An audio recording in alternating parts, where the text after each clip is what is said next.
shoot water gun penis water, which means masturbation water or semen. Yeah. Narrated from child narrators, which is usually not my favorite thing at all. Book to read, and I loved it. Hello all, it's your boy Nathan. I really don't have like an intro tagline. I've like tested a few things. I don't know if they work. I think it's gonna be, hi, I'm Nathan. I read because reading is sexy. And if you're not reading, you're not sexy. Is that a good one? I feel like that's a little, what is it? Aggressive? Is that aggressive? I don't know. You're here for book content, right? I'm here to update you on a few things. We are in the middle of Femme by Magda Carneci. Dubbed as the Romanian Lispector, I didn't want to read anything about this. I just kind of wanted to enter it blind and see for myself what it was. And now that I kind of know what it is, at the halfway mark, you can see there, kind of. Sorry, I was reading in the rain and the pages got wonky. Poor thing. I am gonna hold off on my thoughts, so like right now, because I feel like the thoughts that I have now will be my final thought. Not quite sure what Magda will do with the ending, but to sort of give you an idea of what it is, it's DWM, depressed woman moving through her own body and history, and it's a big acid trip, and that's all I'll say. Yeah, it's DWM as a big acid trip. Femme. And with like most acid trips, some of it is enjoyable, some of it is not. Yeah, so there's that. We are also in, I don't know why I did this. I'm in the middle of like 3 books. Plus maybe another one. Wait, no, I'll talk about that later. I'm also in the middle of Alfian's collected plays. We just finished Dream Play and now we're on Landmarks. Not quite sure what Landmarks is about, but has this very interesting mother-son relationship going on. Very curious about that, but plays set in and around different time periods of queer Singapore. Enjoyed Dream Play. It was totally camp, like in the best way. Enjoyed a lot of sort of the lingo that gays were using during like the 80s and 90s. I'm probably going to butcher some of these words because I'm not Singaporean, but like pa chu, which literally translates as shoot water gun penis water, which means masturbation water or semen. Yeah, I needed to do some research on dialogue, so this has been helping to a certain extent. What I have noticed though is that Alfian does this thing where, or I don't know if this is most plays, or I guess I just haven't read a play in so long, where the characters, because with plays, you have to use dialogue as a form of plot development and character development. It's a way to move the story along. So sometimes the characters will say things that just are almost way too outlandish, but needed to be said in order to, you know, develop plot and move it along. Underrated, I think. Enjoy a lot of some of the lines, and it feels like a 101 crash course into queer culture in Singapore. Dream Play thus far. Yeah, we'll talk more about this once I finish all of the plays for the Asian Boys Trilogy. Yes, Alfian saw it. I also needed to carry a small book with me one night because I was carrying a small bag and I just can't be without a book, ever. So we brought, I've talked about this before, but one of the Isolari books based out of Italy, they make these really tiny books for comparison. I have big hands though, so this is probably not saying much. for length comparison, I guess. This is the Sunny's Book Truck bookmark. This is the book. That's the thickness. That doesn't do anything, does it? I'm so sorry. Anyway, we are reading In the Face of War, Ukraine 2022. This is an account by Titania Yablonska. Nope, that's not right. I'm so sorry. Wait a minute. Where does the story start? The War Diary of Yevgenia Belorusets.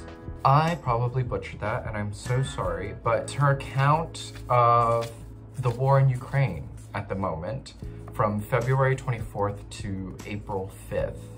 Horrific, absolutely horrific. The amount of, right now where I'm at, I'm on day 23. That's Friday, March 18th of the war. A total count of 840 children approximately dead from the war. Like, this isn't even a war about borders or politics anymore. It's murder. It's mass murder of innocent people. 840 children dead? What do you even say to that? Absolutely horrific.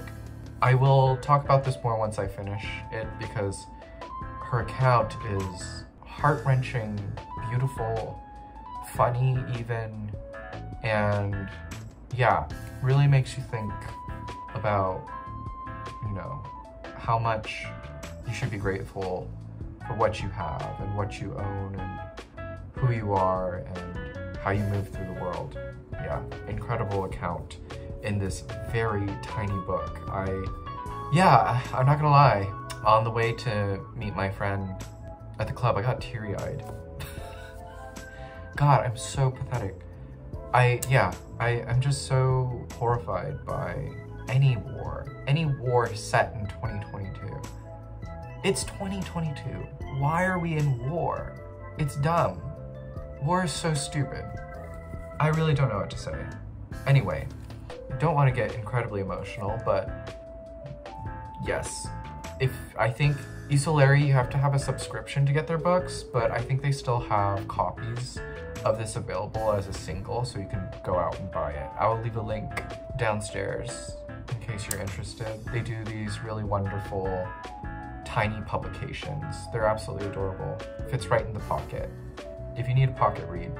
Although this is quite the pocket read. There's a lot of it in here. Yes, In the Face of War. Okay, yes, I also got my Libby loan for Book Lovers by Emily Henry. Wanted to read that because everyone seems to be enjoying it. It's got one of those, you know, discount Target covers, rom-com section, one of those beach reads, you know, for moms and wines and book clubs, that kind of thing. I love those, you know. I love a Diane Keaton movie, you know. I like stuff like that. So this was just, I think, way too overwhelming that I, like, what do you call it, rescheduled it for another 10 days. And then I'll jump into it as a Kindle read. So excited to do that. I'm hoping to finish this by the end of the week. I'm not quite sure what to do with this one, maybe because I'm still researching it, so I will dabble in and out of this. And it's a play, so they're quite, I don't know, yeah, they're quite easy to read in terms of like speed. And this I'll probably finish soon as well. If you can see, a little more than halfway through. Oh, if I can show you. She has a photograph for every day, and that's the font size. So it's very fast read as well. Just, this one's just very emotionally impactful, I think. And we got book mail. Book mail. In Book Depository We Trust. I know what this is. Fun. Mimi Zoos. Be Not Afraid of Love. I think I talked about this before, but we have the physical copy, finally. Ooh. Definitely gonna get my money back for that one. I'm telling you, if any one of you are watching this and work for Book Depository, please, a little protection goes a long way, I swear. Like, why ruin a book like that? I don't pay full price for something like that. Anyway, Be Not Afraid of Love, Lessons on Fear, Intimacy, and Connection. If y'all don't know, Mimizu has a fantastic Instagram account. There are these, text posts with really beautiful, really colorful, stands out, looks great on an Instagram story.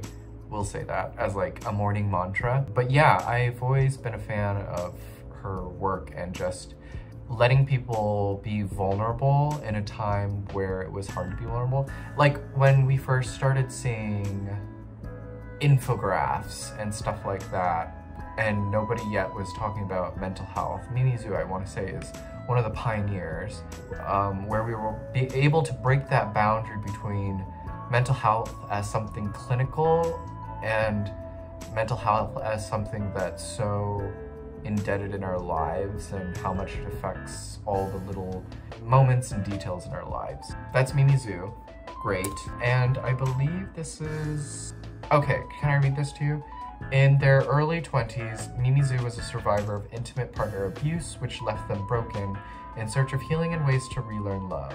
This book explores the intersection of love and fear in self-esteem, friendship, family dynamics, and romantic relationships. It extends out to its effects on society and the greater political realm.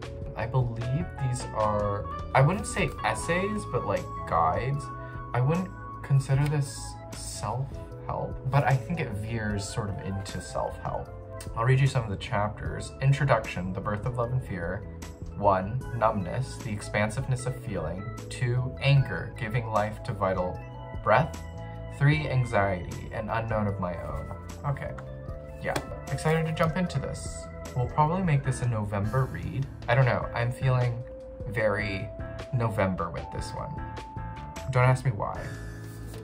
That's a November read. We have Paradais. I don't know how the Spanish, is this Spanish? I believe it is Spanish. Paradais. Anyway, Paradais, I'm gonna say it like that, by Fernanda Melchor. Yes, who has read this? I believe Alex has read this, and Jalen has read this, and someone else has read this. Kieran, did you read this too? Regardless, they seem to have enjoyed it, seems like. So yeah, I picked it up. I picked it up because I just love this cover. It's just so, I don't know, striking. It's giving like Andy Warhol screen printed, sexy, pink, red. It's just, it's gorge. It's gorge. And a slim read. I'm surprised. I thought it was quite thick. 124 pages. But this one's about a housing complex and 2 teenagers who sneak around, get drunk, and yeah, get into a bunch of antics. So, excited for that. Paradais. Yes. Yes. And that's as far as book updates go. Today, I am very thankful for today because it is a glorious, sunny, point-blank 80s weather. There was supposed to be a typhoon that was supposed to wreck the entirety of Korea. Like, it was supposed to be like a big typhoon. But my coworker is telling me about how, like, the winds in China usually, because they always do this, Korea will always report that there will be a big typhoon, and then something with like the winds in China shift direction at the last minute and go elsewhere. So very thankful that I'm not absolutely soaked in rain with windows and doors that will shutter. Because when it's windy, like everything shakes.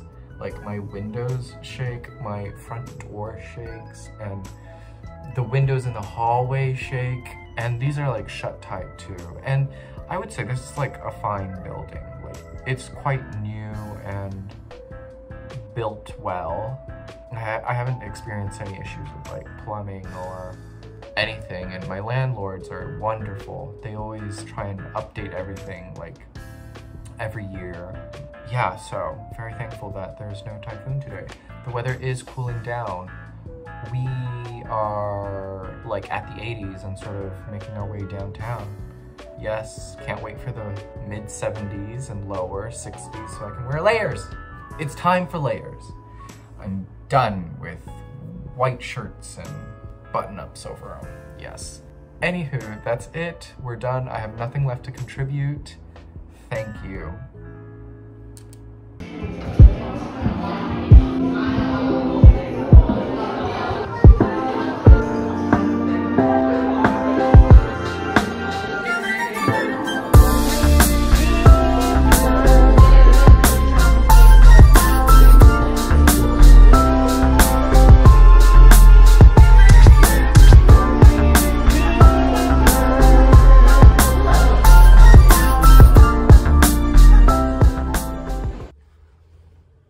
Hello, some updates.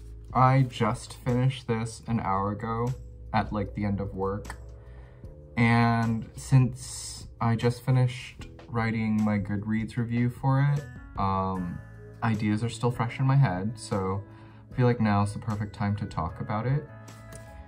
Okay, I want to start with a song from When I Get Home.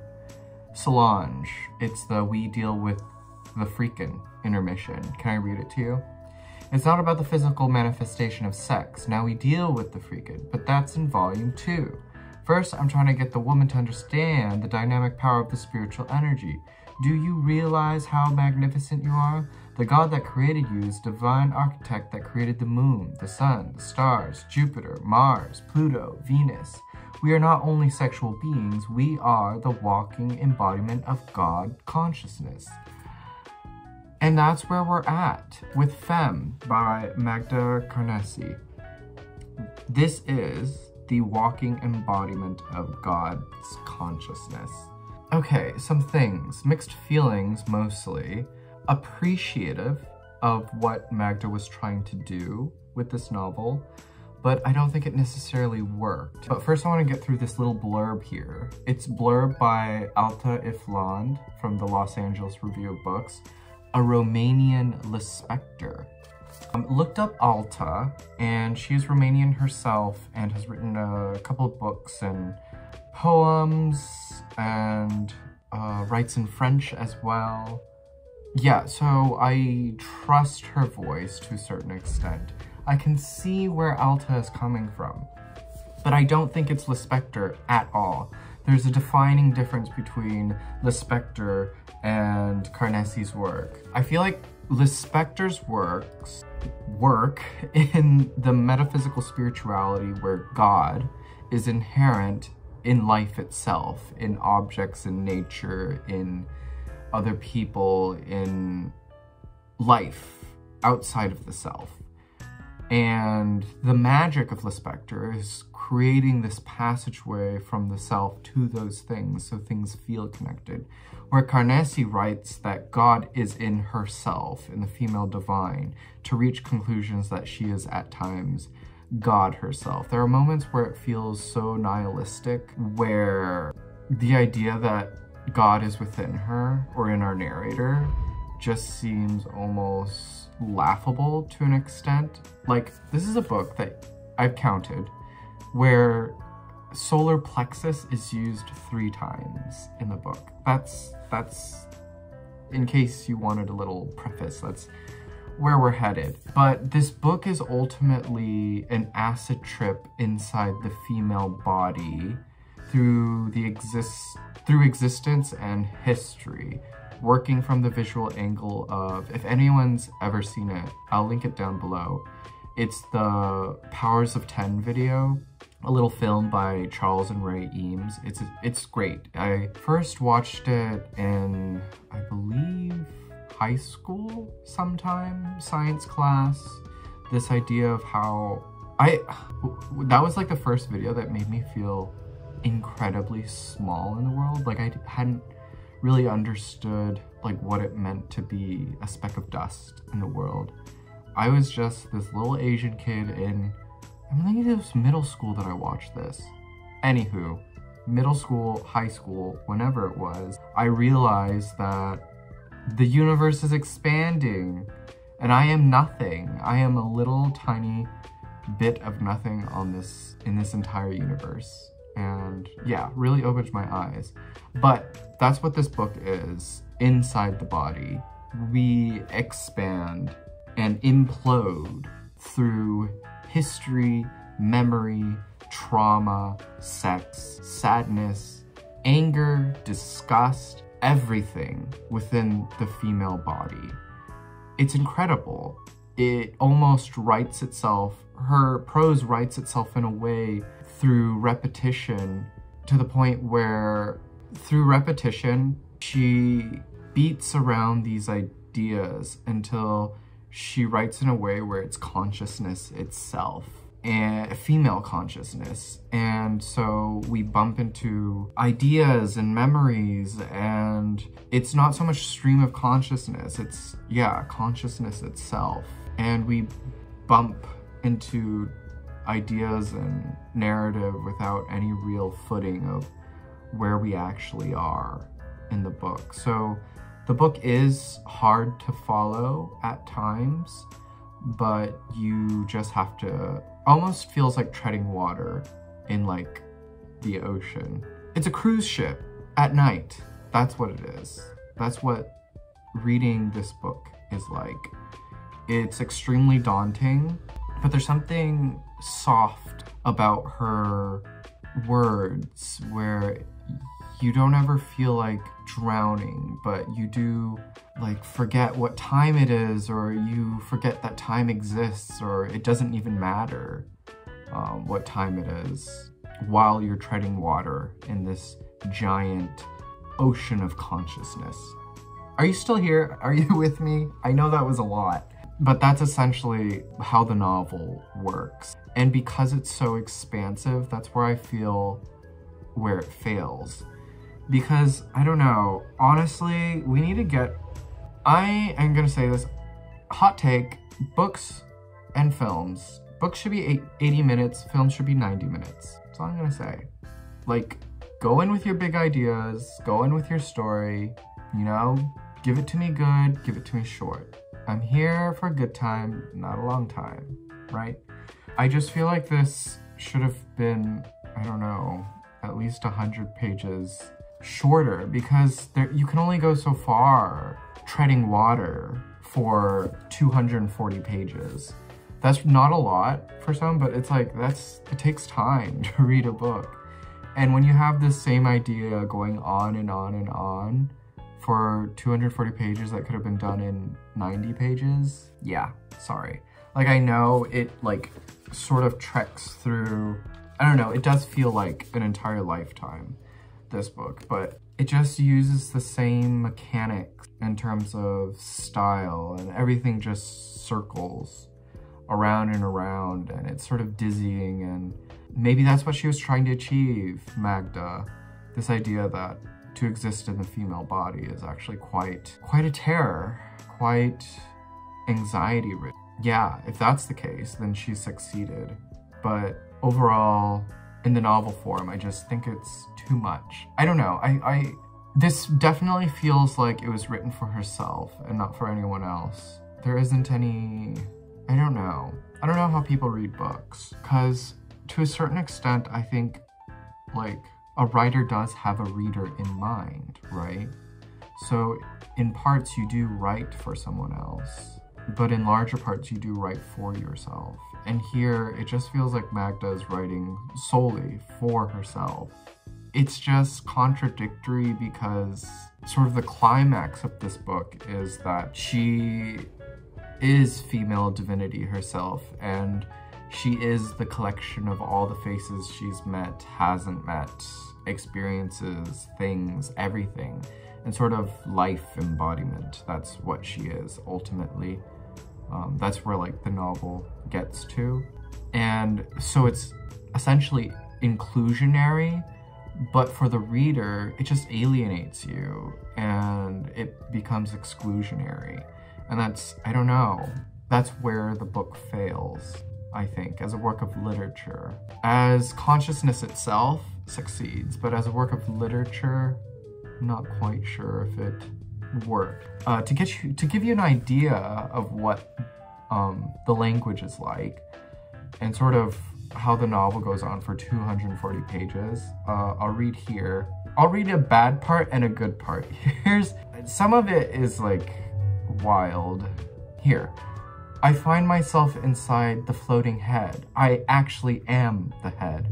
I am a happy sphere bobbing over a warm, welcoming deep, blanketed with the playful sounds of waves. I feel peace, a vast joy, all of the sea, the endless sea.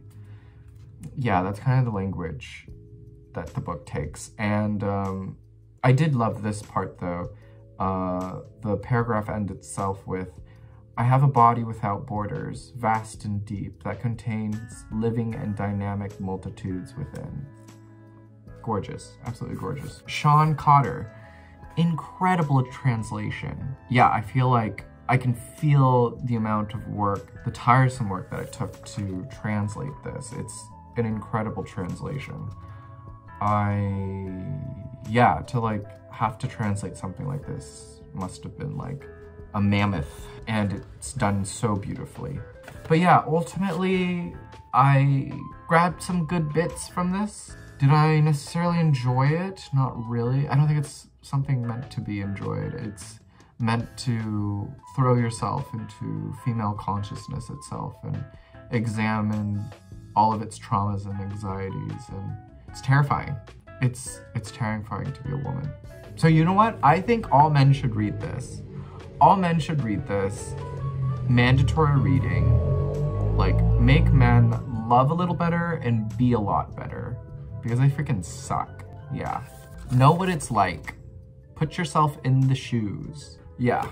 That's Femme by Magda Carneci. I recommend this if you want to be in female consciousness. If you want to be on an acid trip without the drugs. Which is funny because the last chapter talks about how she didn't take any drugs. I have never taken drugs. I do not know how cocaine tastes or opium. I've never tried LSD or mescaline.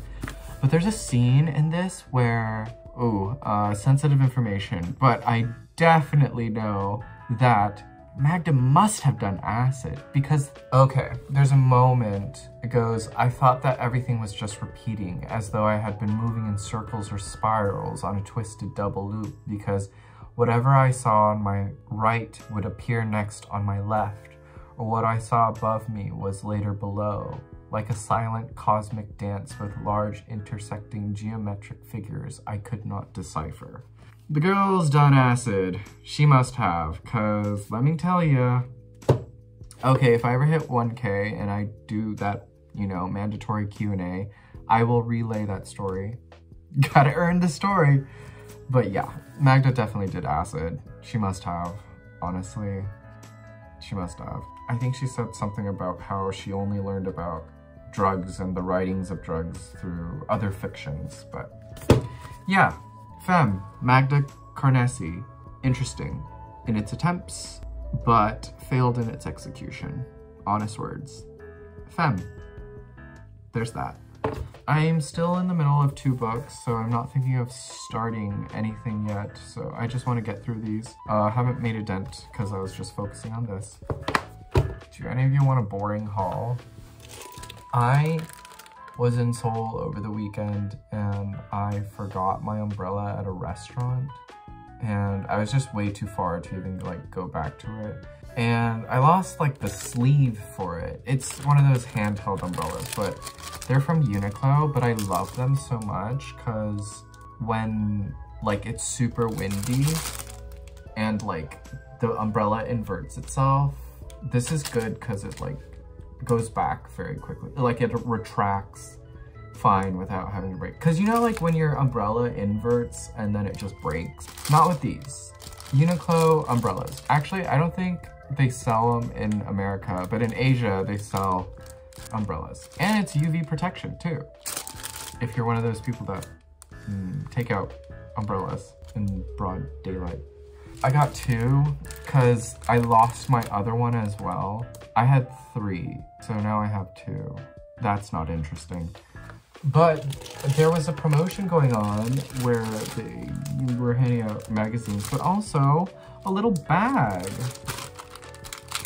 I think it's just like a basic shopping bag. Shall we open it? It's a Lifewear magazine. Yeah.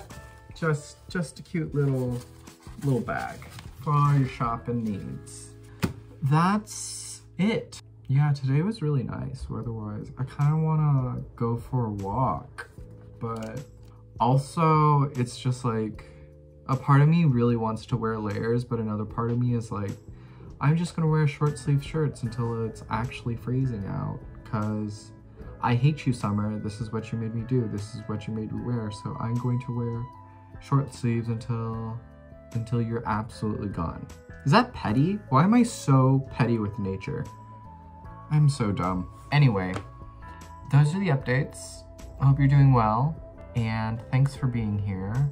I just checked, I'm at 401 subscribers. Little modest following. I'm so glad that all of you are here and enjoy listening to me sit on my ass and talk about books and other things. Yeah, so happy to be part of the community.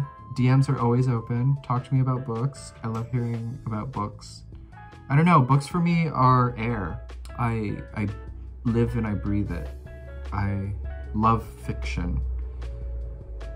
God, that makes me sound so pathetic. I mean, I don't know. I just think, like, for me, not to get all sappy and stuff, but like art itself, like every time I go to Seoul, I try very hard to make it to at least like 2 or 3 exhibits, because I don't know, they're creations that apply to life and can say so much more, or say what's in our peripheral zones, and we ignore our peripherals very often. Like, where are the minority spaces? Where are spaces that are looked at less often? That's what I want to look at. I want to pay attention, and that's how I feel with books too. And you know, I'll read the mainstream buzzy books and enjoy the hype and everything, but I also enjoy things like this where not a lot of people are talking about it, and in execution this is very interesting. Like, to write and be consciousness itself is insane, but Magda does that. But to do it for 200 pages, maybe not so much. So yeah, it's like interesting what it's doing. And I think about, like, from this I was thinking about like people as containers, bodies as containers, and how much is contained, how much feels limitless as well. And yeah, the body's just incredible in that it's like, what do I want to call it? A conduit of experiences, connections, affirmations, all of the above. It's an incredible thing. And to create character out of that, to create narrative out of that is just really mind-blowing. Quite a feat, yes. So, I mean, that's why I'm here. That's why I love books. That's why I love talking about books. And yeah, just happy also to hear what other people have to say about books. Yeah, love BookTube. Love Bookstagram. I'm here. I love books. Thank you everyone who has been here. Really, really do appreciate some of the connections that I've made, some of the messages I've received and everything. Yeah, I'm paying attention. So thank you, all of you. Okay, that's it. Sappy time over. Be well, do good work, and keep in touch.